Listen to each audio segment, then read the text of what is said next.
Video seorang pria mengemis hingga memeluk wanita pemandu lagu atau LC karaoke viral dan mendapat berbagai kecaman dari warganet.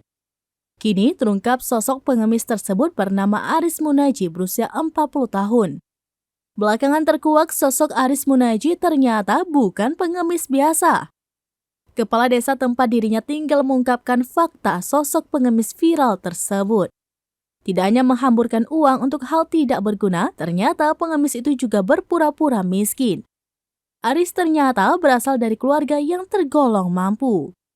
Dalam video yang viral di berbagai platform media sosial, tampak bahwa Aris bermodalkan gelas plastik meminta-minta pada pengendara mobil yang berhenti di lampu merah. Video kemudian berpindah lokasi dalam sebuah room karaoke di mana Aris tampak sedang asyik memeluk seorang perempuan LC. Kediaman keluarga Aris di desa Tegal Harjo, Kecamatan Terangkil, bisa dibilang cukup bagus. Kepala desa Tegal Harjo, Kecamatan Terangkil, Pandoyo, mengatakan bahwa Aris memang berasal dari keluarga yang tergolong berkecukupan. Pandoyo menduga Aris salah pergaulan sampai mengemis di lampu merah. Dia mengatakan Aris memiliki kondisi keterbatasan fisik maupun mental yang mungkin mendorongnya mencari jati diri dengan cara yang salah. Pandoyo berani memastikan bahwa narasi yang mengatakan bahwa Aris selama ini mengemis hanya untuk berfoya-foya di tempat hiburan malam tidak tepat.